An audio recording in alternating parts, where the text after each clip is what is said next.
Hey, what's up? This is my iPhone 17 Pro, and today I'm going to show you my favorite apps and everyday setup. If you are excited, drop a like down below, subscribe to the channel, let's get started. So, let's start with the basics. I upgraded my iPhone 16 Pro Max to the iPhone 17 Pro this year, and I also upgraded my AirPods Pro 2 to the third generation of the AirPods Pro. And these were my only changes for this year.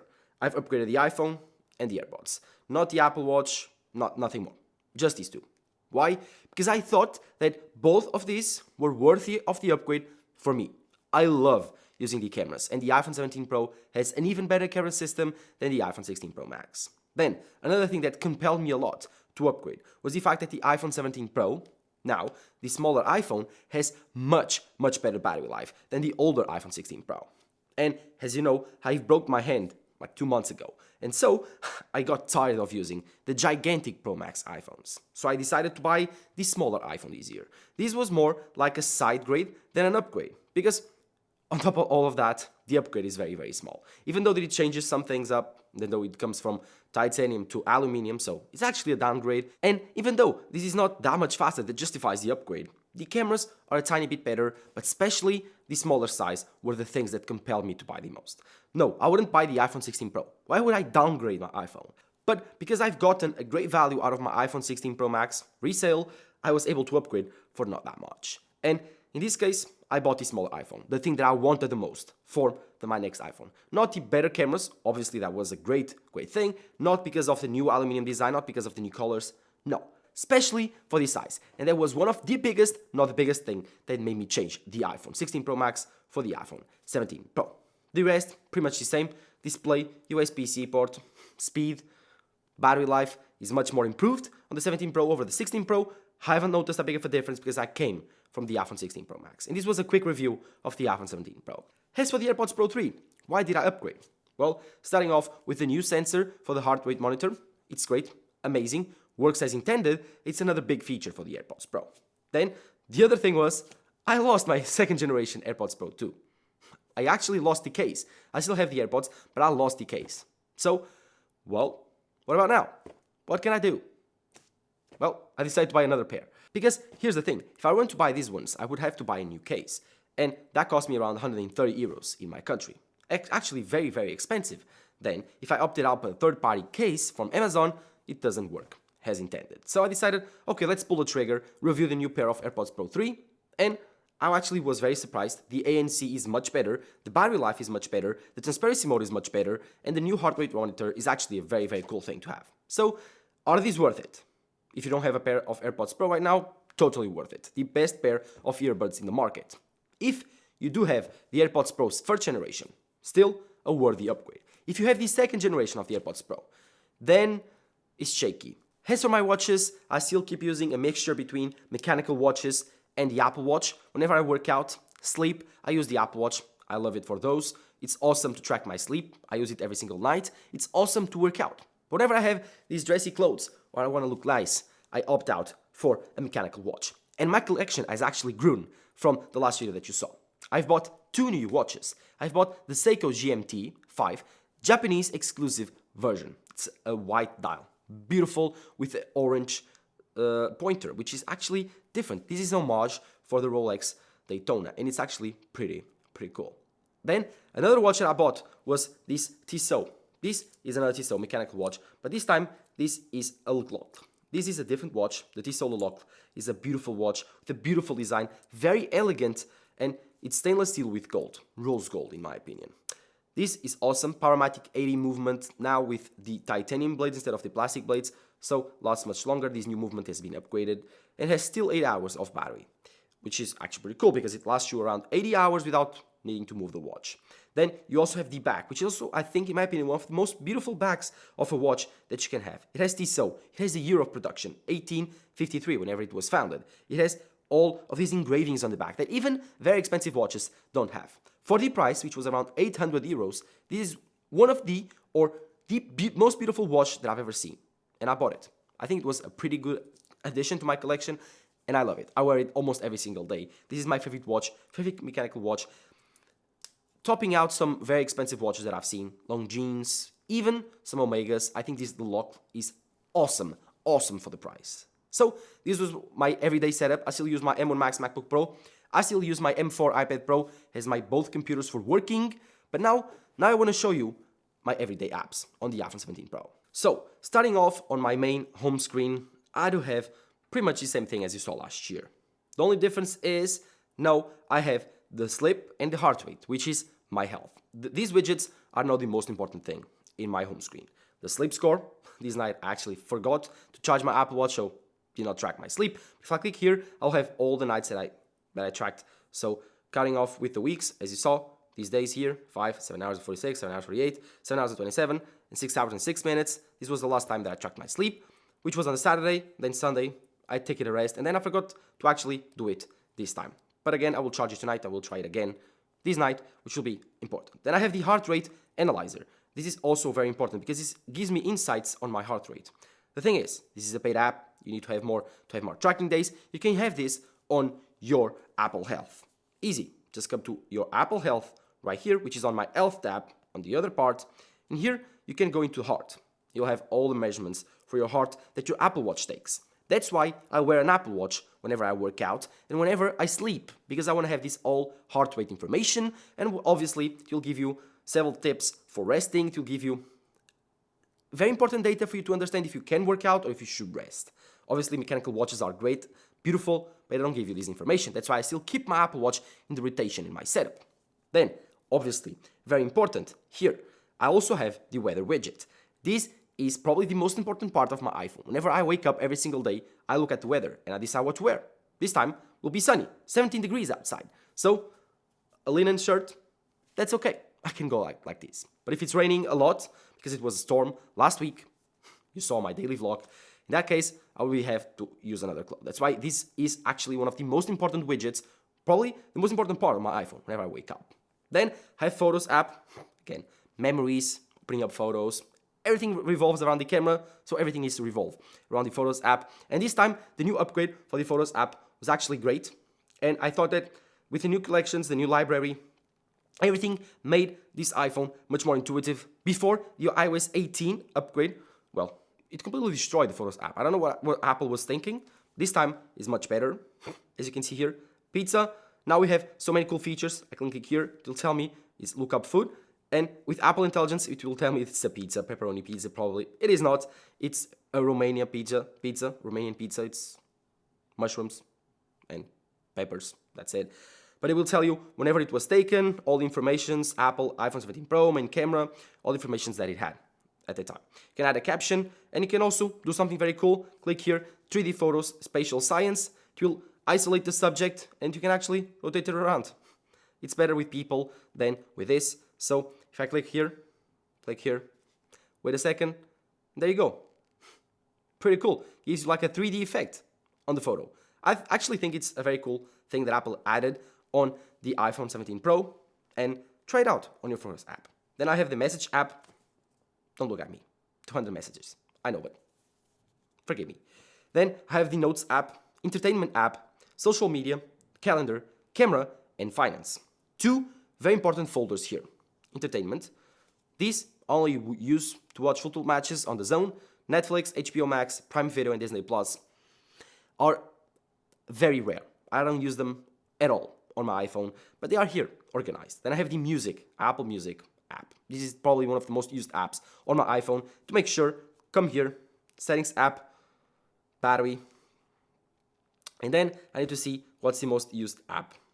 I see, battery usage, Instagram, Safari, YouTube, Chrono. This was yesterday, I think, but a normal day like a Sunday. Music, YouTube, Instagram, and Health. As you can see, these are my most used apps, and Heavy for working out, but that's a different app that I'll show you later. Then we also have the Social Media tab, which is also very important. I have Twitter, YouTube Studio, YouTube, and Video IQ. These are my 4th most used social medias. YouTube Studio is control all of your YouTube metrics. Very important. YouTube app is where I consume all of my YouTube content and educational content that I actually love to see, podcasts included. I also have VIQ. This is to manage my YouTube channel.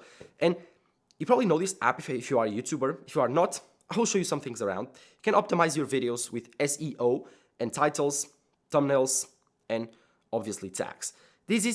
I used this app before, and I used to use it a lot. Now, I reduced it because it was actually getting very expensive, and I know how to work my YouTube videos better, even better every single day. But I need to try out, get it back to see if I can increase my views a bit. Or you can help me out by dropping a like down below and even subscribing to the channel and turning on notifications. That will help you out a lot. We also have Twitter. Everyone loves Twitter. Everyone loves to use it. You can be controversial on it. You can hate it. You will still use it. And that's why Elon Musk bought it. Then you also have YouTube Studio, like I told you. Calendar app. This is where I manage all my schedule. Camera app, which has been very much upgraded and changed this year with the iOS 26 update. As you can see, very much different with all the menus, the videos. You can slide around. The slider is different. You have the menus here, which are also different. The RAW 24 to change all the settings for the photo, or even come video, change your video settings, also different. And then, of course, the new upgrades, the ultra-wide, the normal lens, the new cropping on the 40 megapixel sensor, and the new telephoto 4X and the AX on the iPhone 17 Pro. So these are the newest features on the camera app on the newest iPhone 17 Pro. Moving on, for finance, this is where you have all my finance apps: Revolut, PayPal, Trading 212, MBWay, Moneyboard, Coinbase, Santander, and these are my banks. So you have all of my finance apps here. These are very, very important because, to treat your finance with respect. Don't waste your money, treat them well. Another thing is very important, invest your money. This is not financial advice, but trust me, educate yourself on that. Moving on, I also trade crypto, Coinbase for crypto. Don't do it.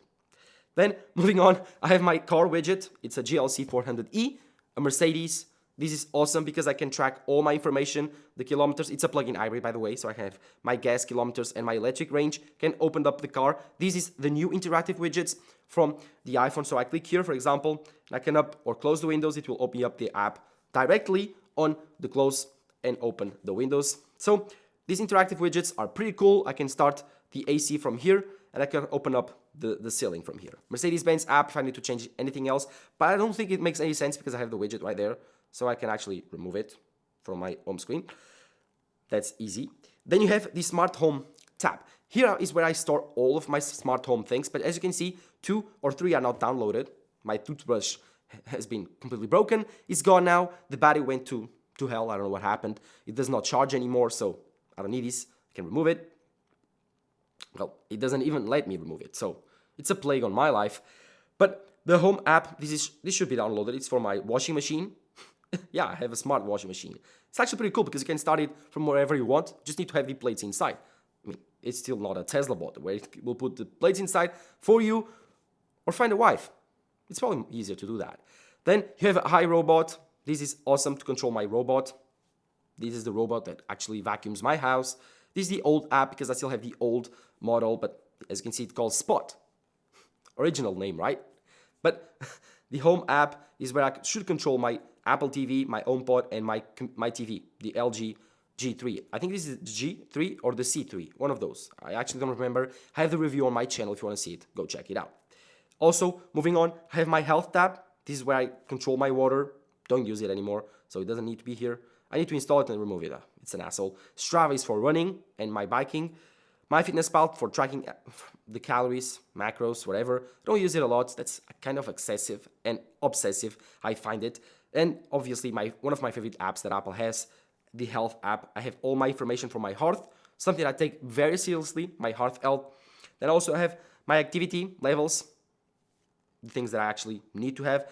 Body measurements, I sometimes have my temperature, my weight, my height, my body fat, don't see the height. Don't watch it. I'm 6 feet tall. Trust me. That's what I tell everyone, at least. But moving on, I have the Chrono 24 app. This is where I deal all my watches. Click here, and you'll be able to search all the watches that you want or have. You can have your watch collection right here. My value for the watches, all the watches that I currently own, the mechanical watches, their current value on the market, and how much money you are losing. And don't look at the red, please. It's just too much for me to handle right now. Don't let my girlfriend see this, please. Moving on, you also have the photo and video folder. Here is where I store all my photos and video apps for my iPhone 17 Pro. And I take this iPhone very seriously. I have a job outside of YouTube. I do Instagram also, and I do Reels, TikToks, Shorts for my country right here in my main language, Portuguese. And I do it for fitness channel. And I have these are all the apps that I use. Monitor Plus actually is for YouTube. It's for using my iPhone or my iPad as a monitor for my camera. It's pretty cool. If I click here, it will probably appear. As you can see, Sony a6700. If I clicked, it will open up my camera and show you a display. This will be an external monitor for my camera. So you don't need to buy expensive monitors. Just use your iPhone's display. That is much, much better. This costs like 15 bucks. It's very, very cheap. Buy it, support them, and you'll love them. You can have a wired connection, which is even more stable. You can control your camera view here. Awesome. Just buy a $10, $15 support for your camera, for your iPhone. Buy this app, connect a USB-C cable. Don't waste your money on external monitors. I have the Blackmagic camera app. I used to use it a lot before. It's great for taking professional video with your iPhone 17 Pro. But now I use something different. I use the Final Cut Pro app. I think it's better, it's more intuitive, and it's easier to use. And it's Apple branded, so it's first party. Then you also have Lightroom to edit all your photos, especially on the iPhone. I edit them sometimes, but I think this is the best app to do so. Finally, my last folder is sports, and here I have the 3 most used apps for sports. I watch my sports on Sport TV, an app in my country. This is the app for my mobile service system for my TV, so my cable system, and I have a live score where I watch all my sports results, and I recommend it completely. You also have a dynamic app, for example, click here, and it will actually follow the game if it's one of my favorite games here at the top on the dynamic island. Currently, it's just showing the charging system on my car, which is currently charging. So as you can see, pretty much cool. And you can also have the charging button. I don't know if you can see the dynamic island on the recording screen, but there it is. And so the rest are just the other apps. I just have 2 systems here, just have 2 pages to be more simple, and the rest is just whenever I want to use it, I just scroll and I use or search the app. At the bottom, I have the 4 most used apps: email for work, phone, obviously because it's a phone, Safari, my main browser, and settings. As promised, here's my favorite app of the year. It's called Heavy. This is my logbook for my gym. This is awesome. I log all my workouts here. I have my sets, reps, and weekly volume. I have all of my routines, the 4 types of workouts that I do for my whole body. Here, you can also check out all the statistics that you want: duration, how much muscles have you hit, which muscles have you hit, when did you work out, the muscle distribution of your current split for the week or the time frame that you actually want. This is the nerdy stuff for those that love the gym, just like me. So this is a free app. It doesn't sit behind a paywall, but there's a pro version. The free version, like you can see here, you have several pro labels, only allows you to check out all of these statistics that you're currently seeing: duration, volume, reps, and all the workouts that you actually did. But if you go into the workout routines and you would add a new routine more than the 4 that you already have, so you have a 4 workout routine limit, you'll have to pay. But that's it. That's the paywall. So there's no need to pay. You can use all the features. And on top of all of this, you also have an Apple Watch app. Here, you can log all of your weights, check your timers for rest time, and manage all of the workout without needing to touch your phone. This is very important because you can change the weight that you are currently doing, the reps, and it's very intuitive and for each exercise. And you can finish the workout and discard the workout if you don't want to. So this is the perfect log workout book for your iPhone, and it's free for most of the features. But that's it. This is all of my apps and all of my everyday setup. Let me know what you think. I think it's pretty much optimized for my iPhone 17 Pro, and I've been loving to use it. Oh, for the case, if you are asking, this is the MagBag case. Pretty cool. Has magnets on the back, so you can actually glue this thing to everything that you want, attach it. It's pretty much cool. You have this at the back that also allows you to put it straight, vertically, horizontally. And then you have this grab thing here. This was sponsored. They are not sponsoring today's video, but they were really, really good. This case is actually amazing. So if you want to get it, check out my other video. And yeah, it's a sponsor on those. Buy it through there. It will help me out. Awesome case, awesome everyday setup, and awesome best apps that I showed you today. Thank you guys for watching. Drop a like down below, subscribe to the channel. Bye-bye.